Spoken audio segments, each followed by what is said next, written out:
চেষ্টা কর ভাই, চেষ্টা করতে থাক। চেষ্টার উপরে কিছু নেই। তুই যত বেশি চেষ্টা করবি অত তাড়াতাড়ি তোর কাছে তোর সাফল্য আসবে। দেখ, তুই যদি চেষ্টা করতে পারো, তোর চেষ্টা তুই চালিয়ে যেতে পারো, তাহলে তুই যেটা চাচ্ছ সেটা তোর হবে, সেটা তোর না হয়ে কোনো উপায় নেই। চেষ্টার উপরে কোনো ওষুধ নেই। যত তুই চেষ্টা করতে পারবি, যত তুই লেগে থাকতে পারবি, ততই তোর কাছে ওই সাফল্যটা চলে আসবে।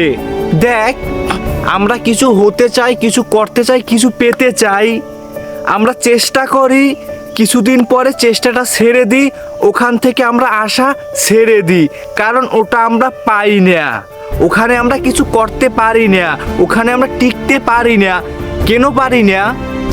আমাদের ওখানে কিছু একটা ঘাটতি ছিল, সেটা হলো আমাদের চেষ্টার ঘাটতি। দেখ, আমরা তো অনেক চেষ্টা করলাম, অনেক চেষ্টা করার পরে একটা পর্যায়ে আমরা হাঁপিয়ে গেছি, আমরা আশা হারিয়ে ফেলেছি যে আমাদের দ্বারা ওখানে কিছু হবে না। এটা একটা কিন্তু ভুল সিদ্ধান্ত, ভুল চিন্তা ভাবনা।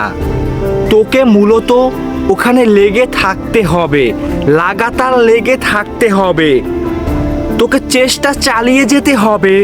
দেখ, তুই 1-2 বছর চেষ্টা করলি, তারপরে তুই হাল ছেড়ে দিলি। এই যে 1-2 বছরের পরিশ্রম, অনেক কষ্ট করলি, অনেক সময় নষ্ট হলো। হ্যাঁ, তুই এই 1-2 বছরে অনেক কিছু শিখেছো, লাভ হলো কি? তুই তো ওটা ছেড়ে দিছো। তুই ভেবে নিছো যে ওখানে তোর দ্বারা কিছু হবে না। এটা কিন্তু সব থেকে একটা ভুল সিদ্ধান্ত। দেখ, তুই যদি চেষ্টা করতেই থাকো, নিজের প্রতি নিজের কনফিডেন্স থাকে যে না, আমি 100তে 100 দিব, আমি 100তে 100 দিয়ে চেষ্টা করব, তাহলে আমার সাফল্য ওখান থেকে কোথায় পালিয়ে যাবে? ওই সাফল্য তো আমার না হয়ে কোনো উপায় নেই। মূলত লাগাতার লেগে থাকতে হবে, চেষ্টা চালিয়ে যেতে হবে, হাল ছাড়া যাবে না। লেগে আসো তো, সাফল্য তোর। চেষ্টা চালাচ্ছ তো, সাফল্য তোর কাছে চলে আসবে।